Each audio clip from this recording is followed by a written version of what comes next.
processes.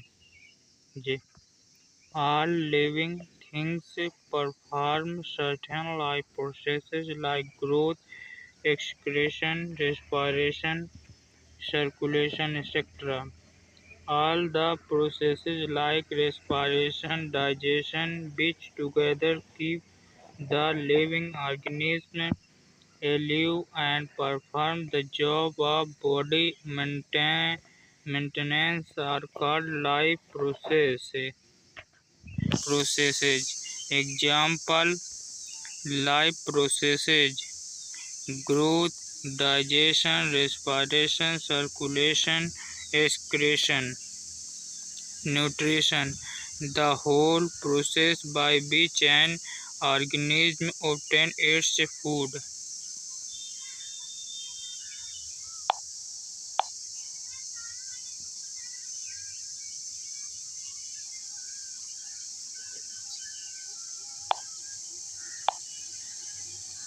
Nutrition in plants.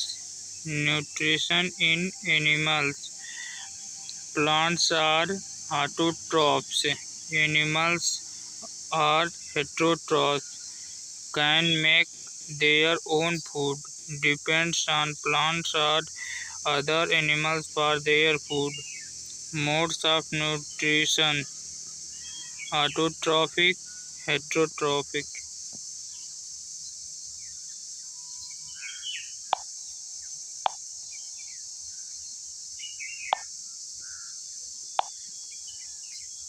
Autotrophic: kinds of nutrition in which inorganic material like CO2, water, etc. are utilized to prepare organic food by the process of photosynthesis, e.g. green plants.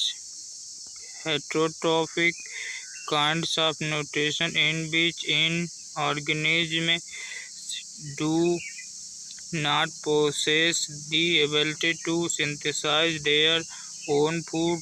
They depend on autotrophs for their food supply directly or indirectly, e.g. animals, fungi.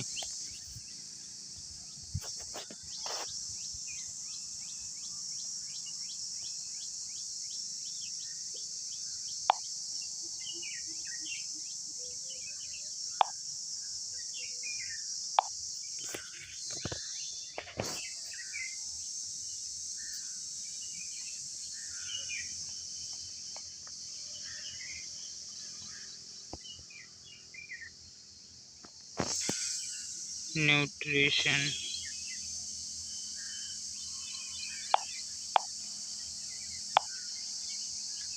4.2 Nutrition.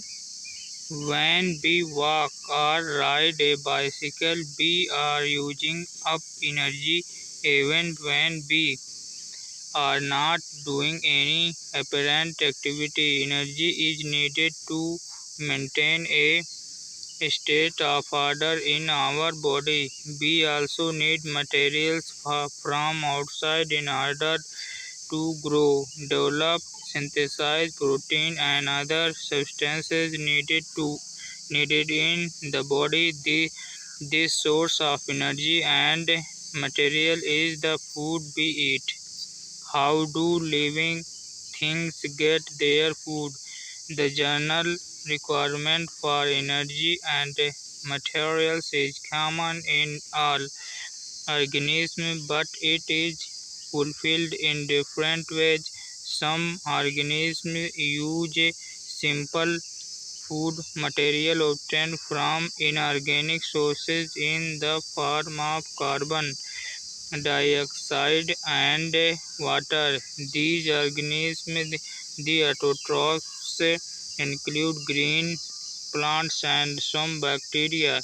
Other organisms utilize complex substances. These complex substances have to be broken down into simpler ones before they can be used for the upkeep and growth of the body. To achieve this, organisms use biocatalysts called enzymes. Thus, the heterotroph's survival depends directly or indirectly on autotrophs. Heterotrophic organisms include animals and fungi.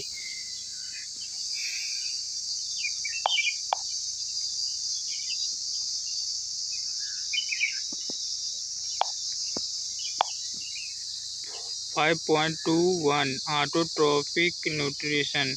Carbon and energy requirement of the autotrophic organisms are fulfilled by photosynthesis. It is the process by which autotrophs take in substances from the outside and convert them into stored forms of energy.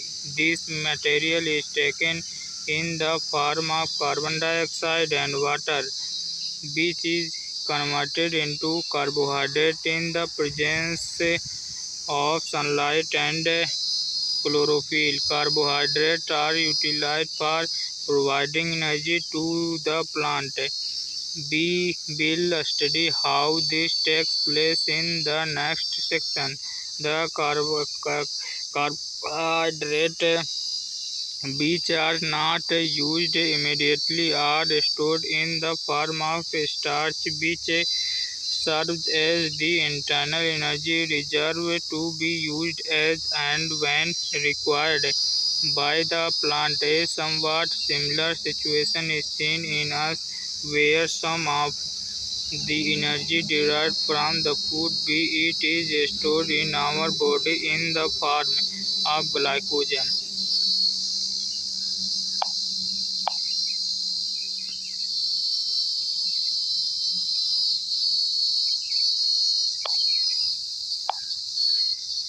Six CO2 plus 12 H2O, chlorophyll, sunlight. Six H12O6 plus 6 O2 plus 6 H2O, glucose. Let us now see what actually happens during the process of photosynthesis. The following events occur during this process: absorption of light energy by chlorophyll, conversion of light energy to chemical energy, and splitting of water molecules into hydrogen and oxygen, reduction of carbon dioxide to carbohydrate. These steps need not take place one after the other immediately. For example, desert plants take up carbon dioxide at night and prepare an immediate intermediate which is acted upon by the energy absorbed by the chlorophyll during the day. Let us see how each of the components of the above reaction are necessary for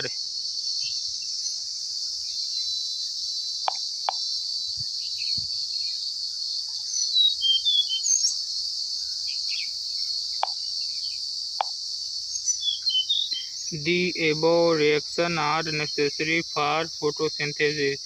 If you carefully observe a cross section of a leaf under the microscope, you will notice that some cells contain green dots. These green dots are called organelles called chloroplast, which contain chlorophyll. Let us do an activity which demonstrates that chlorophyll is essential for photosynthesis.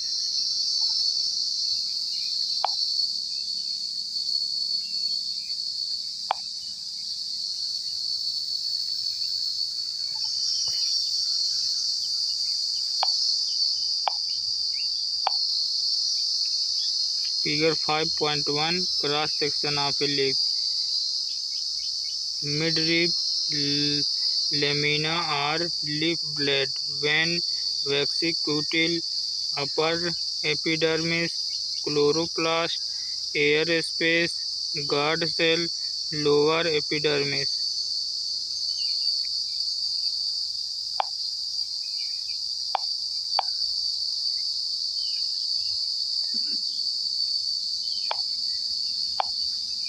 Figure 5.2 variegated leaf A before and B after starch test.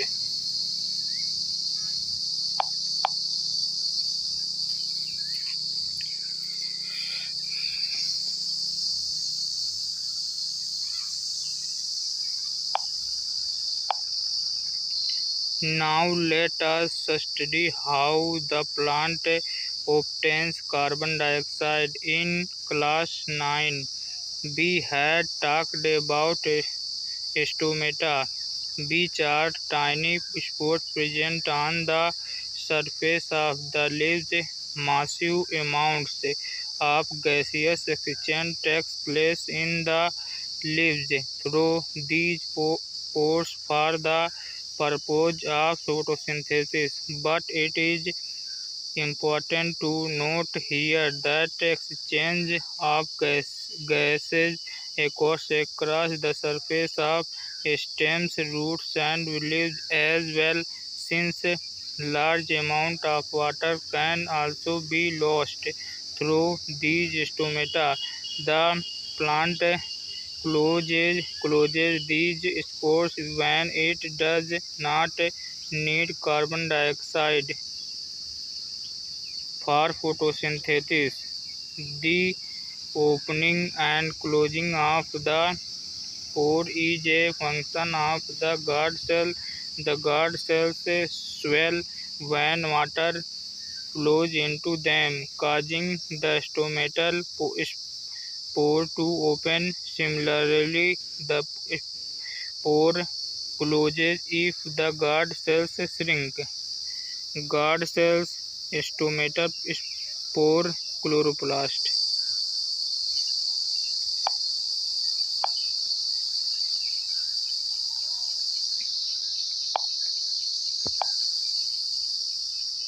Bell jar, watch glass containing potassium hydroxide. Experimental setup with potassium hydroxide, without potassium hydroxide.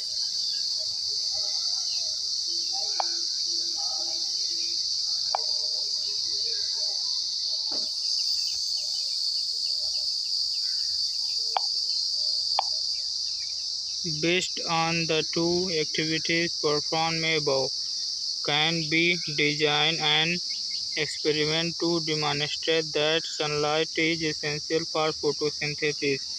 So far, we have talked about how autotrophs meet their energy requirements, but they also need other raw material for building their body. Water used in photosynthesis is taken up from the soil by the roots in terrestrial plants. Other materials like nitrogen, phosphorus, iron, and magnesium are taken up from the soil. Nitrogen is an essential chemical used in the synthesis of proteins and other compounds.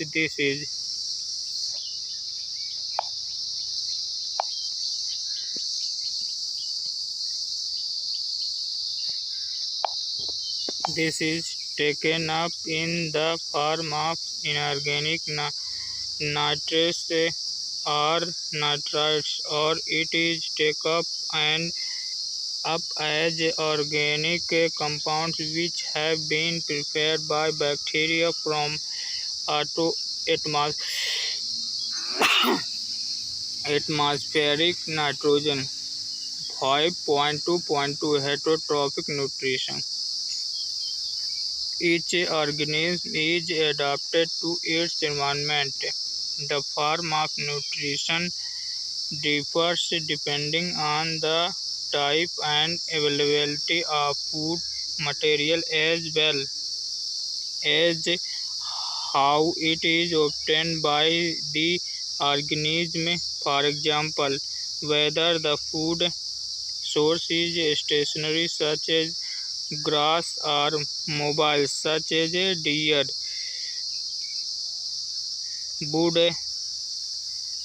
allow for differences in how the food is accessed and what is the nutrient.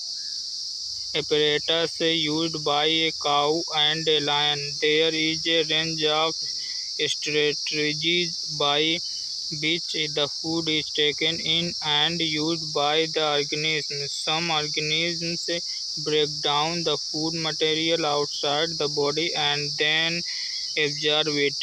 Examples are fungi like bread, molds, yeast, and mushroom. Others take in whole material and break it down inside their body.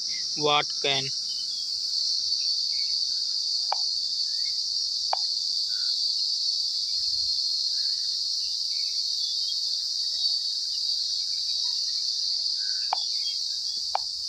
be taken in and broken down depends on the body design and functioning. Some other organisms derive nutrition from plants or animals without killing them. This parasitic nutritive strategy is used by a wide variety of organisms like Cuscuta, amarvel, ticks, lice, leeches, and tapeworms. 5.23 How do organisms obtain their nutrition? Since the food and the way it is obtained differ, the digestive system is different in various organisms. In single-celled organisms, the food may be taken in by the entire surface, but as the complexity of the organism increases, different parts become specialized to perform different functions. For example, amoeba takes in food using temporary finger-like extensions of the cell surface which fuse over the food particles, forming a food vacuole. Inside the food vacuole, complex substances are broken down into simpler ones.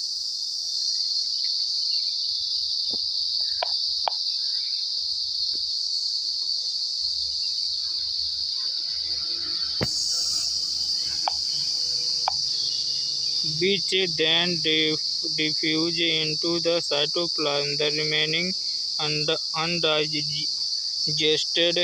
material is moved to the surface of the cell and thrown out in